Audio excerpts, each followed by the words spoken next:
Om Vakratunda Mahakaya Suryakoti Samaprabha Nirvignam Kuru Me Deva Sarvakaryeshu Sarvada Om Shri Mahaganapataye Namaha Om Shri Gurubhyo Namaha Harihi Om Sadashiva Samarambham Shankaracharya Madhyamam Asmadacharya Paryantam Vande Guru Paramparam Asmadgurubhyo Namaha श्रुतिस्मृतिपुराणानामालयं करुणालयं Namami भगवत्पादं शङ्करं लोकशङ्करं शङ्करं शङ्कराचार्यं केशवं बादरायणं सूत्रभाष्यकृतौ वन्दे भगवन्तौ पुनः पुनः ईश्वरो गुरुरात्मेति मूर्तिभेदविभागिने व्योमवद्व्याप्तदेहाय दक्षिणामूर्तये नमः ओम श्री मेधा दक्षिणामूर्ति स्वामिने नमः।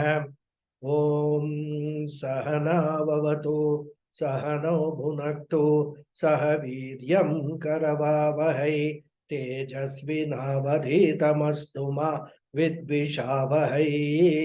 ओम शांति शांति शांति। हरिः ओम श्री गुरुभ्यो नमः।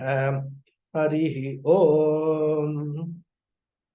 ओम पार्थाय प्रतिबोधितां भगवता नारायणेन स्वयं व्यासेन ग्रथितां पुराणमुनिना मध्ये महाभारतम् अद्वैतामृतवर्षिणीं भगवतीम् अष्टादशाध्यायिनीम् अम्ब त्वामनुसन्धदामि भगवद्गीते भवद्वेषिणीम् यं ब्रह्मा वरुणेन्द्ररुद्रमरुतः स्तुन्वन्ति दिव्यैस्तवैः वेदैः साङ्गपदक्रमोपनिषदैः गायन्ति यं सामगाः ध्यानावस्थितदद्गतेन मनसा पश्यन्ति यं योगिनः यस्यान्तन्न विदुःसुरासुरगणाः देवाय तस्मै नमः।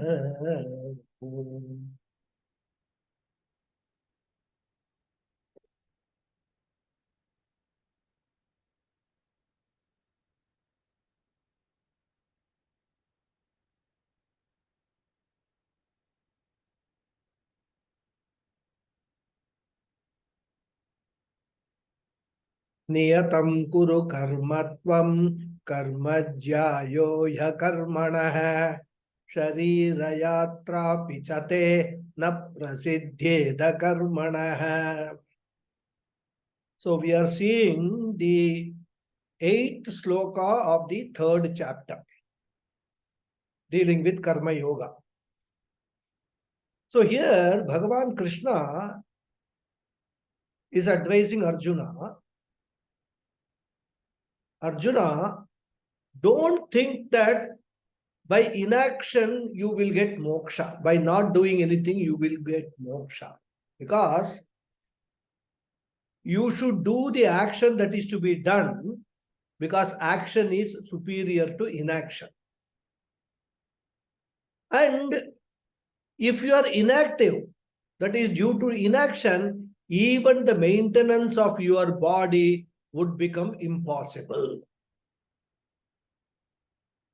So as we have been seeing, action is driven by the 3 gunas. Prakriti Jair Gunaihi was the phrase used by Krishna. So we cannot remain without action. And as I also told you, from this sloka onwards, Krishna is going to make an exposition of karma yoga. I think up to 20th sloka, next 13 slokas deals with karma yoga. And as I was saying in the last class, before going into the understanding of the message of this sloka, and also of course those that follow, in the last class we began a discussion to understand what is meant by karma yoga in general terms. Because there is a lot of misunderstanding amongst people as to what karma yoga exactly means. Many people think that if I do a karma, an action with sincerity, it is karma yoga. That is not the case, because even a burglar, a dacoit, a thief, he also does his job very sincerely, isn't it? Can we say that he is a karma yogi? Therefore, and of course, we also, look at the politicians these days.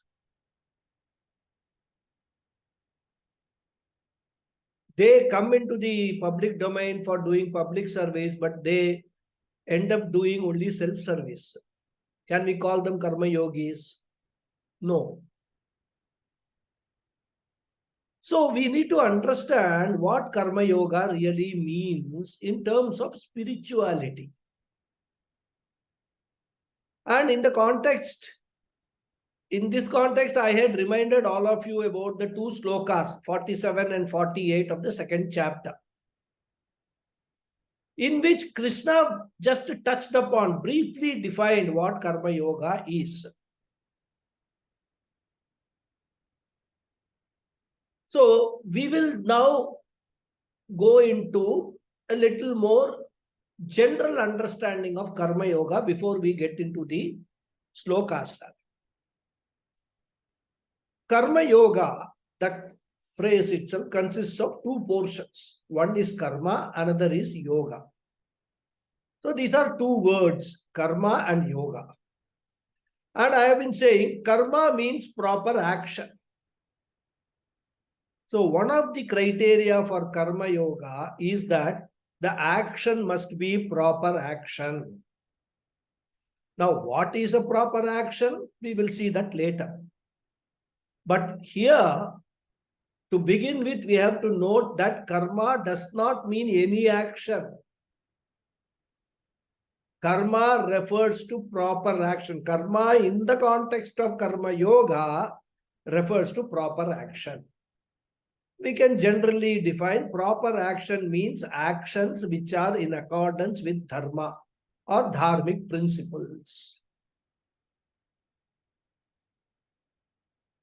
Then the second part of karma yoga is the word yoga. And yoga means proper attitude. Proper attitude towards what? Proper attitudes towards the action, and also proper attitude towards the results of action.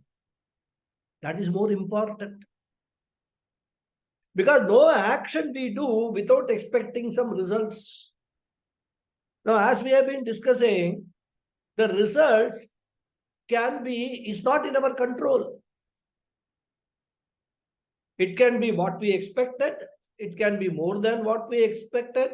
It can be less than what we expected. Or sometimes the result can be opposite of what we expected.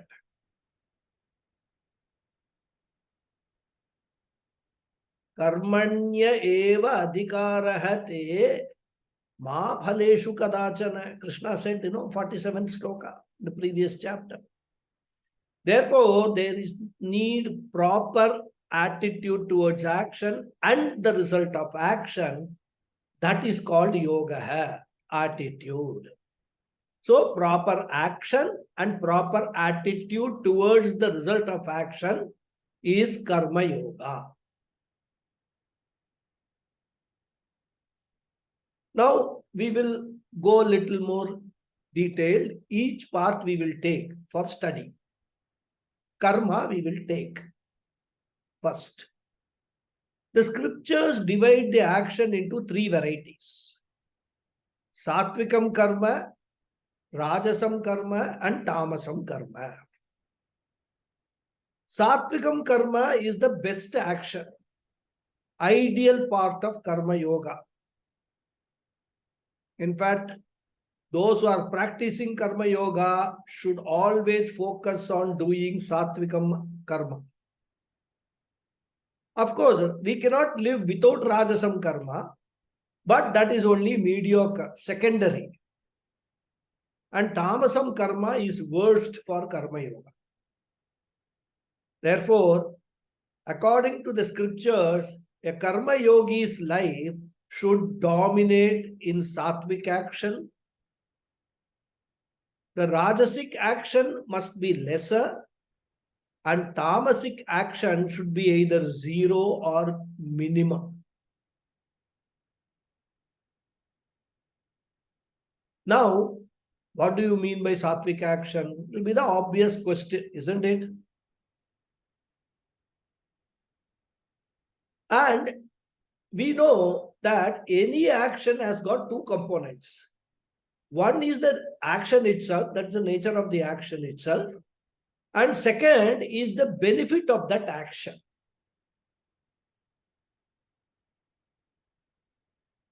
Suppose I feed somebody, I give food to somebody.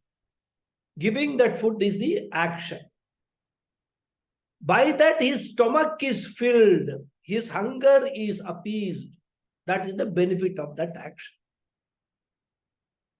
So, with this understanding, applying this to the sattvic action, we can say that sattvic action is that in which the nature of the action is dharmic, that is in accordance with the dharma.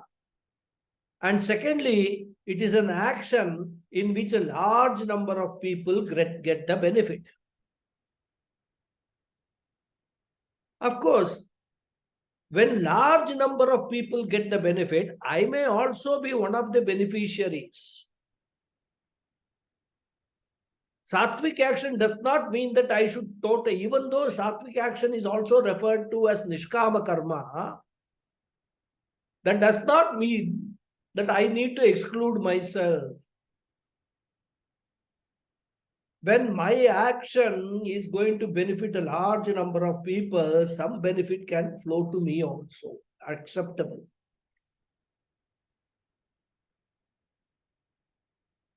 So, for example, there is a businessman who gets a lot of profit. He enjoys the profit and also other benefits which that profits bring, but equally, his employees also benefit because of his business. The society benefits because he shares the wealth with the society. The government benefits because he pays taxes to the government, which in turn goes to the welfare of the society or country only. And when a person shares his wealth with the society or with large number of other people, all noble people, even Lord, Bhagavan will bless that person. That is why, all ashrams and gurukulams, both in India and abroad, they are running effectively and efficiently only because of the contributions of businessmen. Because the more he earns, the more he will donate to the ashram. So everybody, the swamis who are there in the ashram, the students who are studying there,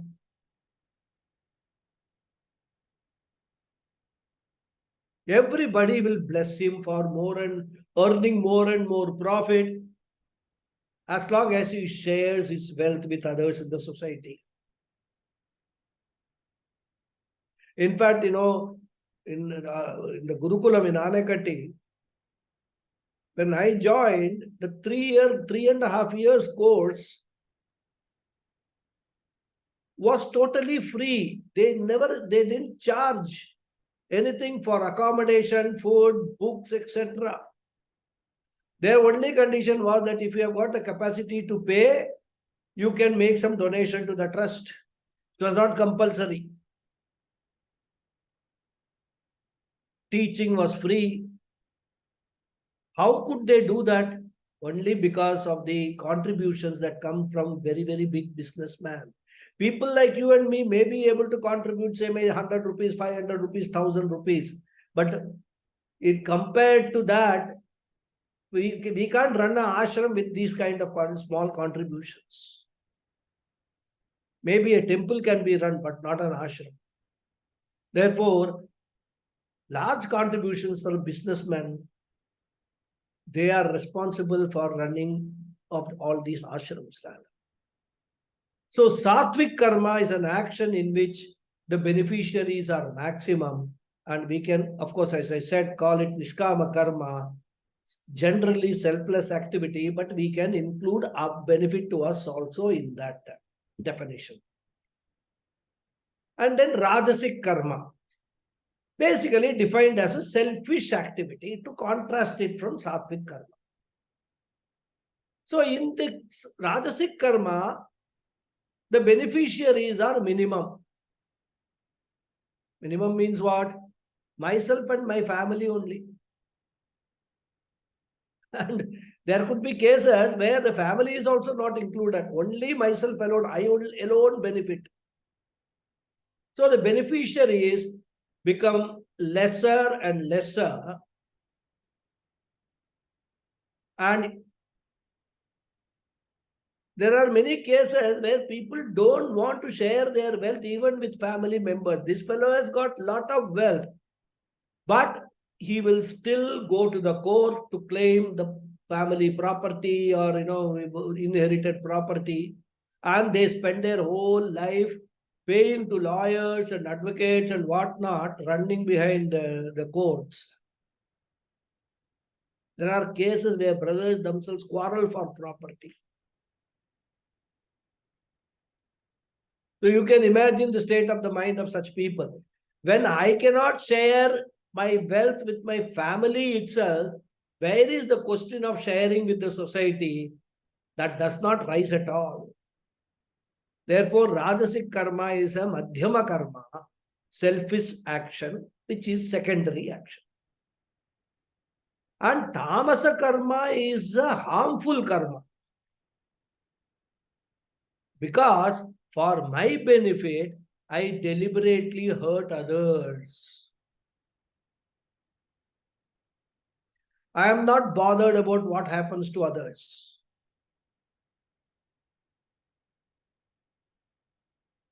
In fact,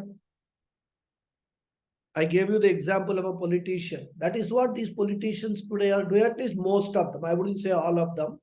It is always wrong to generalize anything. Many of them, they make all big promises. And poor people, they vote for them. And when they come into the power, they are least bothered about what happens to all these people. They are only bothered about their own. In fact, they go to the extent of causing deliberate damage to others for their own personal benefit. Why go to politicians? A simple example we can take. Suppose I play a TV or radio in my house. Many times I do not even consider whether others in the house or neighbors, they are getting disturbed or not. There may be somebody who is studying for his examination, his or her examination. There may be a sick person having a severe headache in the house. Somebody may be doing meditation, but unmindful of all that. I put on the TV and let it blare, or the radio. Or many people, they talk on phone in such a loud voice.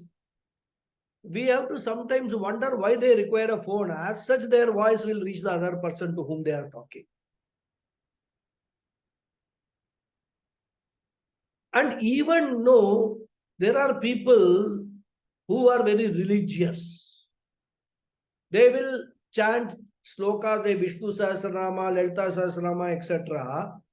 very loudly, and they will think that it's a sattvika karma.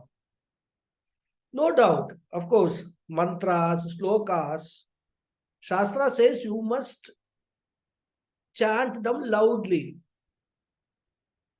Because there is an effect on the entire environment when you chant the sloka loudly, mantras loudly. But if such loud chanting disturbs others, then it will not be considered as a sattvic karma, it will be considered as a tamasic karma. Instead of punyam, one will only accrue papam. Therefore, to put it simply, any action that disturbs others is a tamasam karma. Therefore, selfless action is uttamam, selfish action is madhyamam, and harmful action is adhamam. A karma yogi's life, therefore, should be such that it abounds in sattvic karma and it has got minimum of tamasic karma, if at all it is required. Some amount of tamasa guna has to be there. If we don't have tamasa guna, we will not get sleep at night. That is necessary. So that should be minimum. Of course, in the sleep, the tamasa guna, it's not a tamasa karma rather. So if there is, for example, hurting others, sometimes it may become inevitable, unavoidable. Suppose we are performing some homa.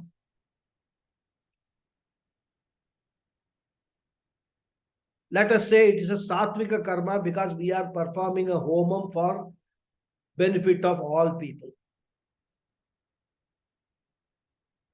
Sarve jana sukhino bhavantu homam we are doing.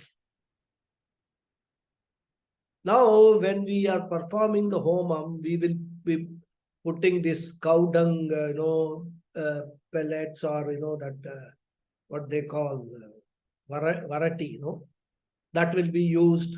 Some samit will be used. Sticks of wooden sticks will be used and all that. And they may have in them small insects. Jiva will be there.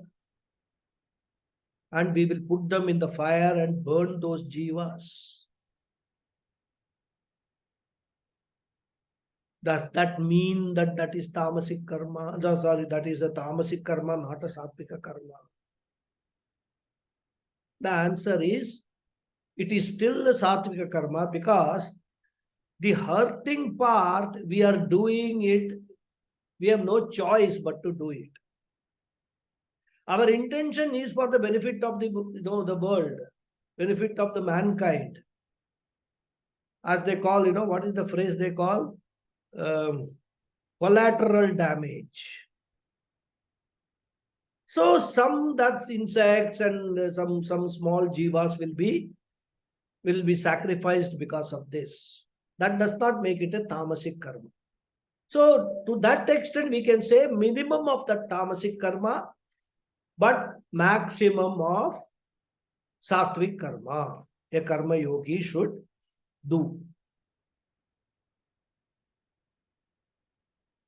So now, this sattvic karma, which we said nishkama karma, what am I supposed to do in that? The Shastra itself prescribes those sattvic karmas as compulsory karmas which everybody has to do. Because we have seen one more definition of karmas, sakama karma, nishkama karma, correct? So, any amount of sakama karmas we can do, but the Shastra says that your life should have the sattvika nishkama karmas also.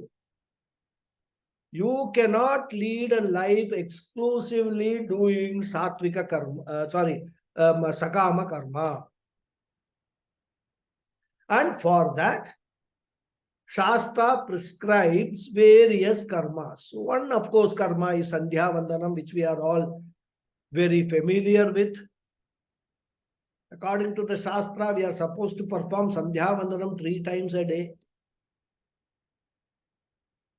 And Shastra also prescribes Pancha Mahayajna, which come under Satvikam karma. And these Panchamahayajnas are the best because they lead to very fast spiritual progress. Swami Paramathananda says it is like double promotion or triple promotion. Because at the end of the day, we must remember that Karma Yoga, purpose of doing Karma Yoga or practicing Karma Yoga is, I would rephrase that, purpose of doing karma with the Karma Yoga attitude is for what benefit? Benefit of purification of the mind, Chitta Shuddhi.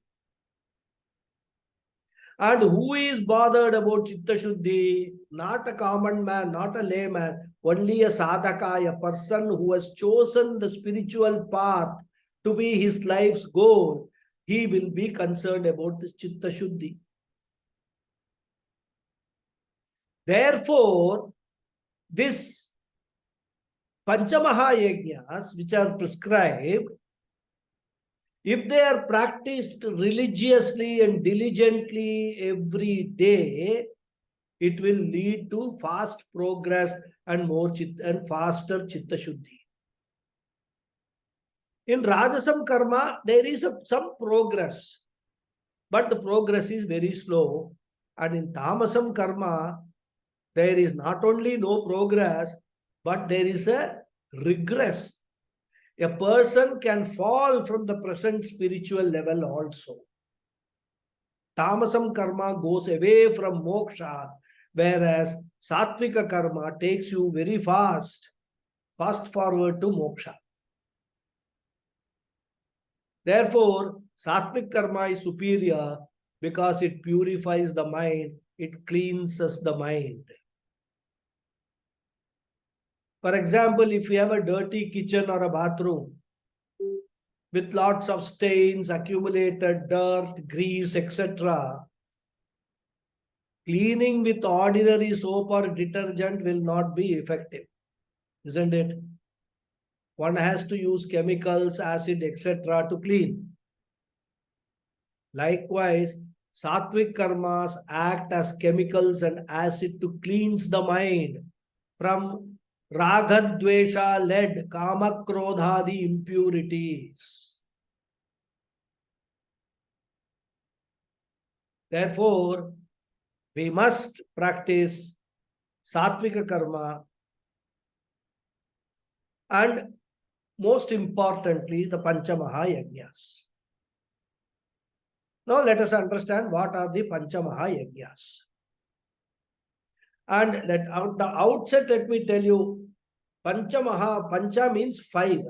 Mahayajna means the big sacrifices, big rituals. So the Shastra prescribes 5 such rituals to be undertaken or to be performed by everyone every day.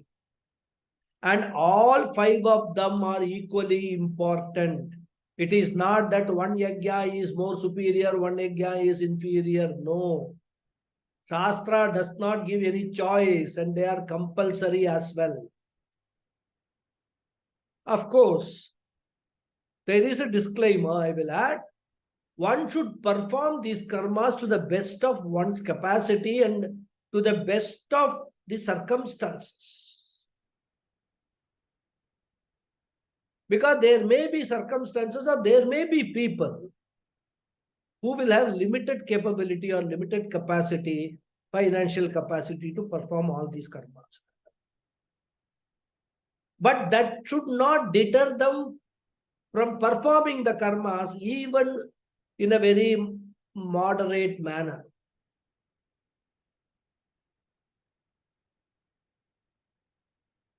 What are these 5 karmas, 5 Panchamahayajnas? The Taittiriya Aranyaka says, Panchava ete mahayajnah satati prajayante satati santishtante deva yajna pitri yajno manushya yajno bhuta yajno Brahma Yajna iti. These are the 5 great sacrifices or rituals which are to be performed on a daily basis and completed. What are they? Deva Yajna, Pitri Yajna, Manushya Yajna, Bhuta Yajna, and Brahma Yajna. The order can be different, but these are the 5. That is the order in which the shloka occurs. This mantra occurs in Taittiriya Aranyaka. So these are the 5 sacred duties to be performed as a life, as a way of life for living in harmony. To live in harmony with the world, first of all, we need to recognize our own place within the larger scheme of things. We also need to be sensitive to ourselves, our needs, and also sensitive to other people and their needs. And also, most importantly, sensitive to the environment that in which we live.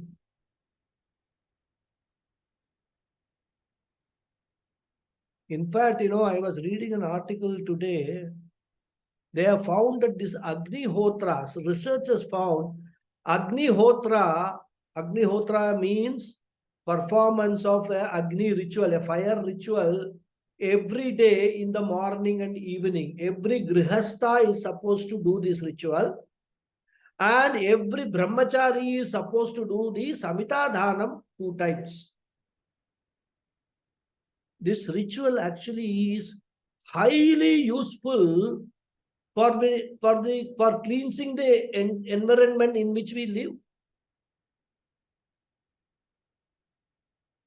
So therefore, being sensitive to ourselves, being sensitive to others, and being sensitive to the environment is one of the signs of emotional maturity.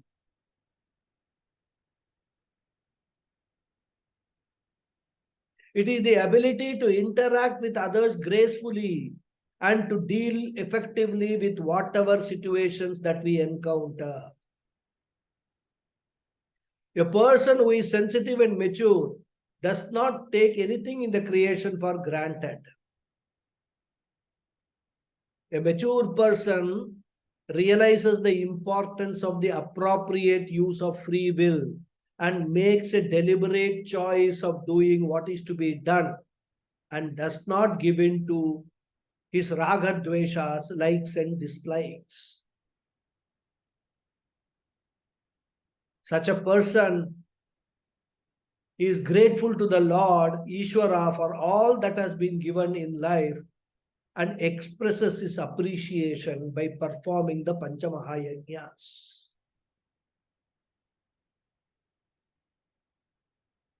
In the West, we have got Thanksgiving Day, 1 day in a year for one relation or one friend or something like that, isn't it? We see all that days and all, we say everybody, happy Friendship Day, happy Women's Day, happy Wife's Day, happy Husband's. I don't know whether Husband's Day is there or not. Beside the point. For us, it is not once in a year, every day. That's why our Sanatana Dharma is actually a dharma where reverence plays, respect to everything around us plays a very important part.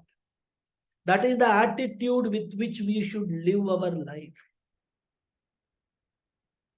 Now we will see in little more detail about each of these Panchamahayajnas. Okay. So Deva Yajna is the first one. That is to the Lord or Ishvara. Pitri Yajna is to the family and ancestors. Manushya Yajna to our fellow human beings. Bhuta Yajna to the ecosystem. And Brahma Yajna to our Vedic culture. We offer our prayers. And we must always remember, as I said in the beginning, 5 duties are equally important. And performing more of one yajna cannot compensate for non-performance of other duties. We will understand them, what is meant by this when we come. We see each of these yajnas in more detail. First, we will take up Deva Yajna. The Ishavasya Upanishad says, Ishavasyam idam sarvam. All that is here is Ishvara. In fact, as Puja Swamiji says, it is incorrect to say that there is one God. The correct expression should be there is only God. Because everything in this universe is a manifestation of Ishvara only, one form or the other. So if we learn to see God or Ishvara or the Lord in everything around us, even inanimate things, that is the first attitudinal change we have to bring in. So Deva Yajna is cultivating devotion with an understanding that all creation is a manifestation of Ishvara and expressing our gratitude for all that is given to us. No individual can survive even for a minute without all the support systems that we have, seen and unseen support systems that are around us. Therefore, Deva Yajna is an offering or a daily worship to the gods in recognition of their presence as the various laws and functions that govern the universe. Where we have always defined Ishvara as what? As the order, cosmic order, the various laws and functions that govern the universe. And this worship of Ishvara can be in any form. Somebody may perform a yaga, a ritualistic sacrifice. Someone else may do a puja, a worship, ritualistic worship, as told in the Vedas. Somebody may engage himself or herself in Veda Parayana, chanting of Vedic hymns. Someone may do japa, repetition of meaningful chant, connecting us to Ishvara, or dhyana, meditation, a mental activity where Ishvara is the object of meditation.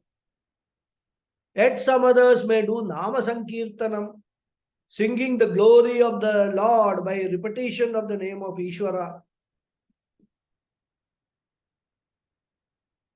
There will be people who will undertake yatra, pilgrimages, or visit to temples. And people may even involve themselves in some kainkaryam, rendering voluntary service to temples with time, energy, and resources. All these forms, any of the forms, all of them are Deva Yajna. So Deva Yajna does not mean you are restricted to any one form. You can engage in any of these actions. It will be treated as Deva Yajna, but importance is every day you have to do, including voluntary service to temples. Because preserving temple culture is a very important aspect of Deva Yajna. The ancient temples of India, like our scriptures, are the cornerstones of our rich Vedic heritage, rather. Vedic culture has been nurtured in these temples for thousands of years. And that is why it is very saddening for us to see that a large number of temples are lying in ruins, uncared for, even do not have the resources to light a lamp in those temples. No puja is performed. And that's why, like Kanchi Matam, Swami Dayanand Saraswati, and there are many people, they adopted temples and they actually provide for the resources for the temple to be run in a modest way, at least minimum. Light the lamp and do some small puja. I have one pujari or a priest there, puja, and some Naivedyam, prasadam is offered to the Lord, to the presiding deity. Even if one adopts one of the temples and contributes for this in the maintenance of the temple, that will be count as Deva Yajna. He need not personally go and then do the service at the temple. Of course, he can do that. That will be much better. So all this come under Deva Yajna.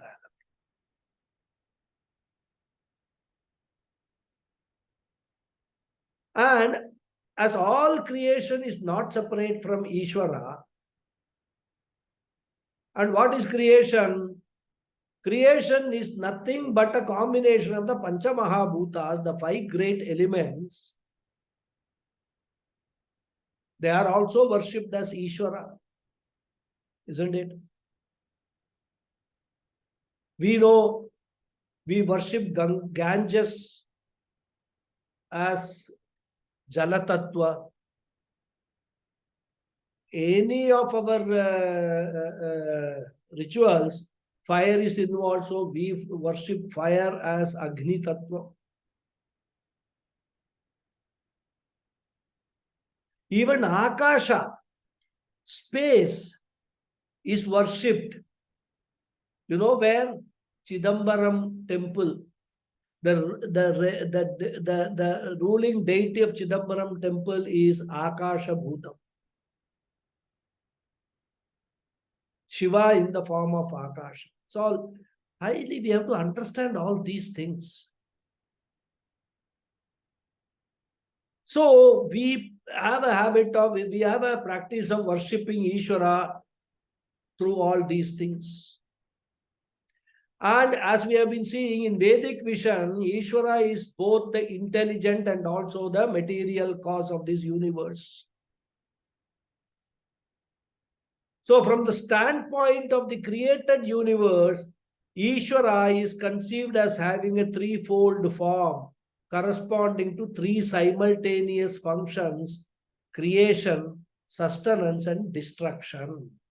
Trimurtis. They are personified as Brahma, Vishnu, and Shiva or Rudra, respectively, representing the intelligent aspect or the nimitta karana of each of these functions. Their respective consorts, Saraswati, Lakshmi, and Parvati, represent the Maya or the material aspect of each function. And that is why Brahman and Maya combination are both the nimitta and the upadhana karana for this entire creation. And Ishvara is worshipped in the form of various deities also as representative of different laws and functions. Vayu Putra we worship. When we worship Vayu Putra, the worship is to the Vayu Tattva. And some of the deities in our tradition include what? Ganesha, Rama, Krishna, Durga, Dakshinamurti, Vishnu. So many deities are there. So when every form is a manifestation of Ishvara, we can invoke Ishvara in any particular form and worship Ishvara with flowers and rituals. This is what people belonging to the other religion do not understand. Because for them, they don't follow there is only Ishvara. They follow there is only one God who is sitting somewhere in heaven or some Jannat. And then he is doing the account of all these people. All punya, papas, good deeds, bad deeds, and all that. And then he will give the life according to that. This is their belief. We don't believe that. For us, everything is Ishvara. In flowers, we see Ishvara. Brahmarpanam, Brahmahavihi, Brahmagnav, Brahmana Hutam. Everything is Brahman for us. Rituals are Brahman. And if you actually think about it, this is unique to our culture and a person. It's a personalized form of worship. It's a beautiful concept. And a mind graced by devotion sees Ishvara as the giver of all results of action, the karma phala dhata. We are blessed with free will to choose the actions. And since the universal laws are non-separate from Ishvara, it is the laws and the order, cosmic order, which produce the results based upon our action. And since we have defined cosmic order as Ishvara or Ishvara as the cosmic order, there can never be a wrong result or a result that one does not accept. With the Karma Yoga attitude, you accept all results that come to you for your actions gracefully. And graceful acceptance of whatever comes to us from Ishvara is what Ishvara Prasada Buddhi. And this is what we refer to as proper attitude. So proper action is doing those actions which are dharmic in nature, and proper attitude is accepting all the results which come, whether it is expected, more than expected, less than expected, opposite to expected, all of them as Ishvara Prasada. And what happens? This graceful acceptance of all the results equally brings sameness of the mind, samatvam or samachittatvam. So desirable result, undesirable results, all these things become irrelevant. And that's why, this is one of the culmination of Karma Yoga. That's what Krishna talks about, is samatvam throughout Gita. Samatvam yoga uchyate, he says. That is the final, because when your mind is pure and clean, you will stop distinguishing between raga driven desires or dvesha driven desires and all that. Or put it different way, desirable and undesirable results. And this kind of devotion frees us from any kind of reaction. A mind which is objective and serene, such as this, is ready to discover the fact of one's non-separateness from Ishvara and creation. As the mind gets more and more purified, and that is why they say Karma Yoga should precede Jnana Yoga. Because when you are told Aham Brahmasmi without any background, without any purification of the mind, the intellect will not accept it. How can I be equated to Ishvara? So that is why this Deva Yajna helps us in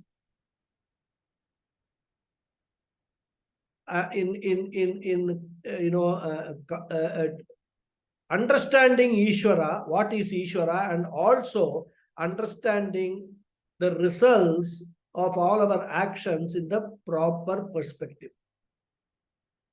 So next is Pitru Yajna. After Deva Yajna, the next important worship is to one's lineage. Taittiriya Upanishad says, Matridevo Bhava, Pitridevo Bhava. May your mother be a god to you. May your father be a god to you. In fact, we can extend it to our grandfather, our all forefathers, our ancestors. All of them are Deva to us. So, Pitru Yajna is a reverential bonding with parents and grandparents, ancestors, etc. The entire parampara of forefathers and fostering of family values for the unity and well-being of the family. That's why some of the astrologers say there is a Pitru dosha in the Jatakam. That is why there are obstacles. So this Pitru Yajna is caring for our parents while they are alive, and also, of course, elders in the family, and performing rituals for our ancestors. And it also involves upholding certain values and traditions handed down to us by our ancestors and passing these on to our children and future generations. Caring for parents is an important aspect of family life. Unfortunately, this value is fast losing its importance.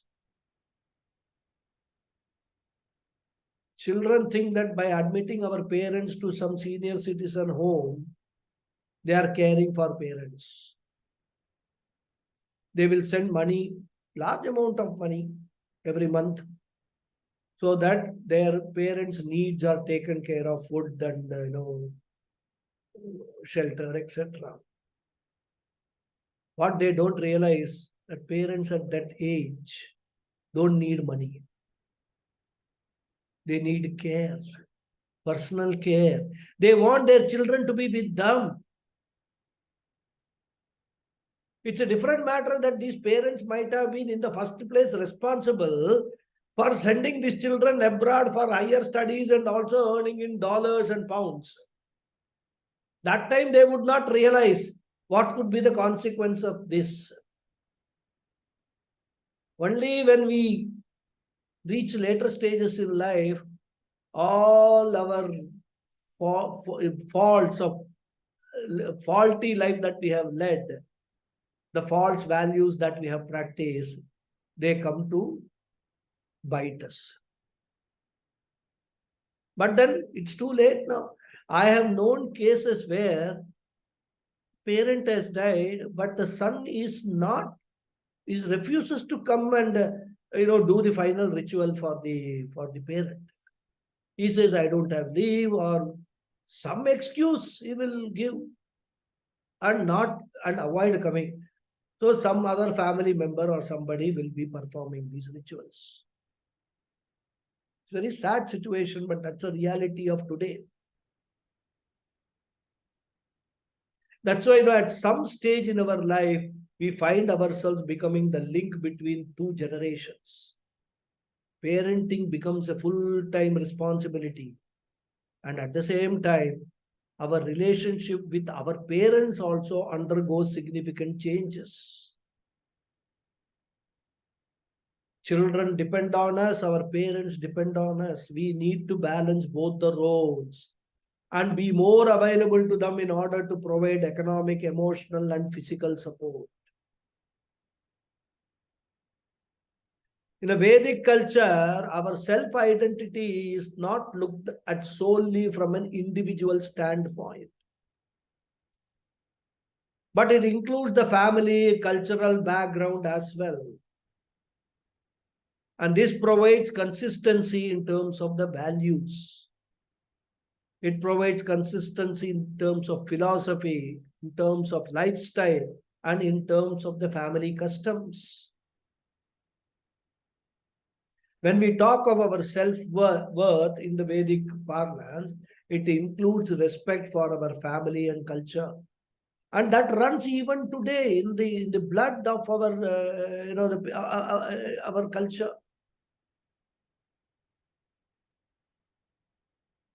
We have often heard people say, you say whatever you want to say about me, but don't drag in my family, my parents, etc. into this, isn't it? Very oft quoted dialogue in family fight between the spouses. Don't drag my family. So that attitude still subsists rather. Because within the Indian family unit, relationships between people are highly interdependent. The individual is considered independent, yet an essential and integral part of a larger family unit, where the well-being of one member lies in the well-being of all. And for that, a certain amount of voluntary sacrifice is required for family harmony. We need emotional maturity to understand and accept this. Therefore, the family dharma, the kula dharma, is handed down from one generation to the next. What is to be done, what is not to be done, runs in the family. And if it will be destroyed, if the family structure is not respected, if the family falls apart. That is why, Acharyas advise that if you are in a dilemma or if there is a conflict, you don't know what is the right thing to do, whether to do it or not to do a particular thing, and the scriptures do not provide a very clear-cut answer for that, we are advised, follow the vriddha vyavahara, emulate elders in the family in social and individual situations, because scriptures deal only with Vaidika situations. There are many instances where conflicting social and individual situations may arise. And for that, the best course is following our elders, that is Vriddha Vyavahara. Therefore, maintaining Kula Dharma is required for harmonious living. We must therefore show gratitude to our ancestors for our birth and also the family heritage. We should mentally invoke our ancestors and thank them through daily prayers. Of course, besides daily prayer, the scriptures also prescribe certain compulsory ceremonies like Shraddham, Tarpanam, etc. that must also be performed on special days. They are all called Naimittika Karmas. And even we have seen, the respect that is shown to the ancestors, to our parents, etc. Whenever there is some function in our house or an occasion for celebration in the family, the priest will first ask the yajamana, the person who is performing, to go and offer namaskaram to their parents' photo, or which will be there, in that occasion or wherever it is. They'll say, go and do namaskara and pray to them for the well-being of everybody in the family.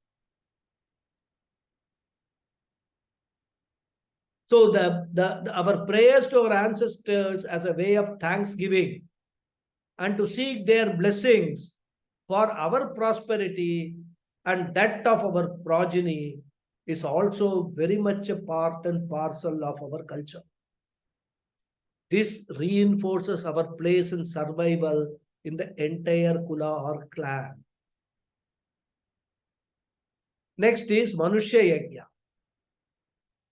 The scriptures say Naraseva is Narayana Seva. Service to humanity is service to God. And many people use this to say, I will serve the humanity, I will not do any service to God.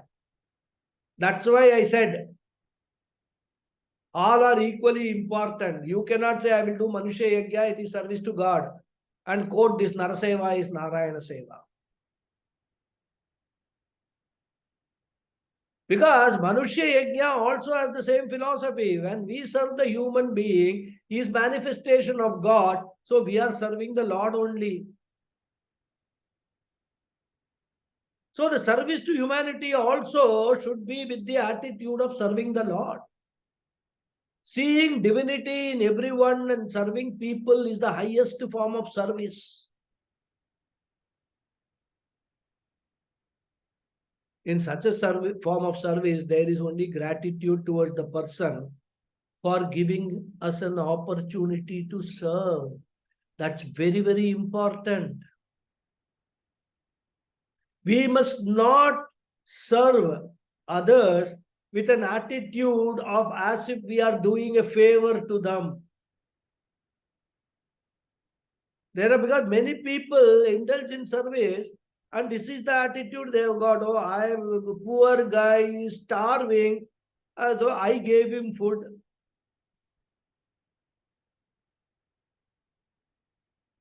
That is not the attitude which should be given.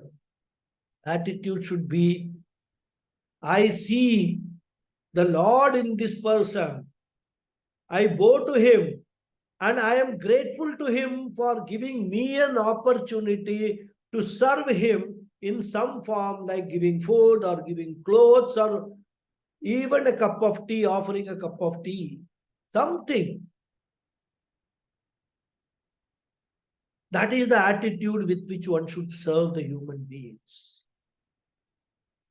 And service also is being sensitive to the needs of the fellow human beings, sharing and caring for them.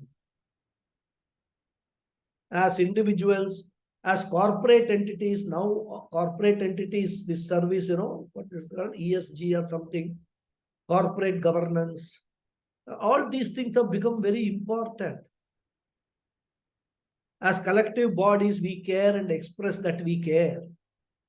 We can share our knowledge, wealth, resources, time, and also pray for others. Atiti Seva. In fact, I told when Pitra Yajna, Matra Devo Bhava, Pitra Devo Bhava. The mantra, Taittiriya Upanishad mantra goes to say, Atiti Devo Bhava. Very clearly, you must treat your Atiti. Atiti means an uninvited, guest who has come without appointment. Atiti. So, Atiti Seva, hospitality to such a guest, and Purta Karma, actions done for the benefit of the society, are significant components of Manusha Yajna. Purta Karma can include various activities, constructing water reservoirs, providing drinking water to people who are passing by the route to the village or to the town, constructing tanks and lakes, cleansing the rivers, providing some shelter, infrastructure facilities for people to take rest, establishing, supporting educational institution, establishing some, what they call this night shelters, rather, for people to come and stay without paying, without needing to pay for that. Establishing healthcare facilities. All this can be done and they can be of service to humanity. I think it's time now. I will stop. And in fact, one point I would like to explain or touch upon, based upon a question raised by one of the students in yesterday's class, which was not recorded. So this recording is a substitute for that. So, but I thought that was a very important question he raised, or important issue he raised. So I should touch upon that in today's in this recording. His point was that when talking about Pitri Yajna, it is becoming more and more difficult to perform Shraddham, etc. All these karmas which are prescribed in the Vedas, because non-availability of the facilities, non-availability of the priests, unwillingness of the priests to come and perform, etc., which is a very genuine issue, and it is becoming from bad to worse in some respects. The priests, many priests have become very greedy. They demand so lot of money and all that. Everybody will not be in a position to meet their demands. But what we must understand is that all these yajnas, as I said right in the beginning itself, one should perform to the best of one's capacity, capability. What is more important in performance of these yajnas is the attitude, the shraddha with which you perform. Does not mean that the action itself is less important, but even before the action, there should be a commitment or an attitude that I should perform, because It is good for me. It is good for my generation, my future generation. It is also good for my spiritual pursuit. And we must do whatever best can be done given the circumstances. Because this problem of this priests not coming or not being available, etc., is a growing problem. Some people have tried to address this problem by setting up what they call Aparakriya centers. In Bombay, there are 2-3 centers. I believe in Bangalore also it is there. Coimbatore, I know it is there. 1 or 2 centers are there. Chennai also there are centers. So if you do not have necessary infrastructure at home to perform all these Shraddha ceremony, etc., one can always go to these centers and they provide end-to-end service. Priest is provided, all samagris for the homam, etc. is provided, all vessels for the puja is provided. Food is also provided. They will cook the food the way you want them according to your family traditions. So one option is you can go and perform in those Apare Kriya centers rather. I'm talking about Shraddham and all that. Of course, daily karmas, what you have to perform, I will talk about that in the next class, because all these Panchai Maha Yajnas can be done in a very simple form also. Because in our Shastra, there is always options given, number of options you can do.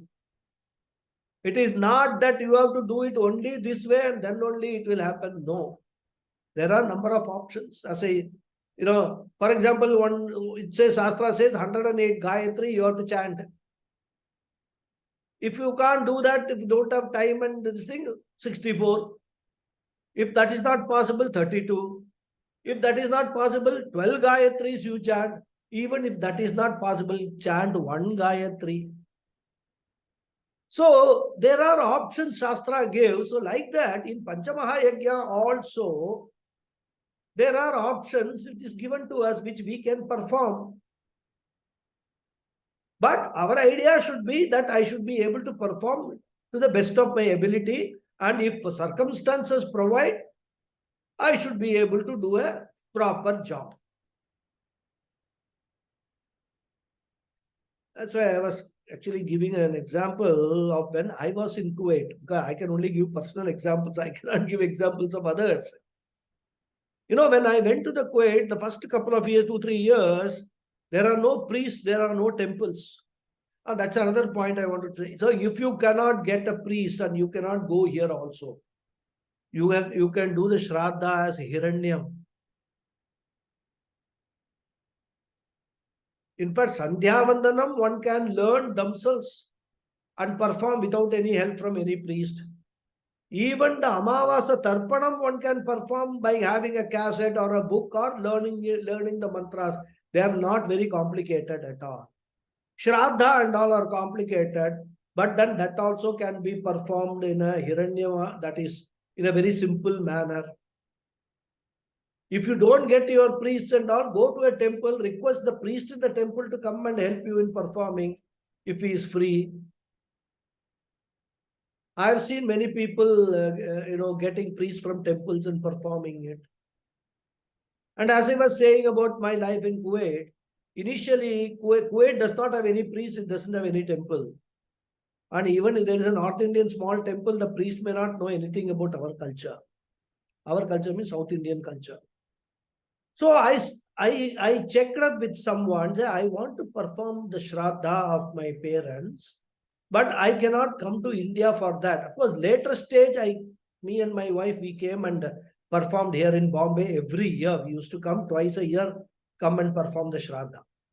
But it is the initial stages I am telling you. So that person told me that if you do not have any facilities at all, do one thing, take some rice and take some jaggery, go to the ocean, because Kuwait does not have even rivers. It has got only seas all the side. Go to the sea, change your clothes, wear a clean white dhoti, Go inside the sea for about a few steps. Don't go far to drown, rather. Few steps, face the east. No, sorry, he said face the south. Face the south. And then pray to your parents that ask for apology. I am unable to, because of circumstances, I am unable to perform your Shraddham properly. Please pardon me for that and accept this offering which I am giving with all Shraddha. Just mentally pray and offer that rice and jaggery to the sea. Some sea creatures will benefit out of it. They may eat that. So the point I'm saying is not that what I did in Kuwait is important. The point is, if we have the commitment to perform these ceremonies, we will always find some way or the other. As they say, where there is a will, there is a way. Okay, I'll stop here and say the prayers and continue in the next class. Okay. Om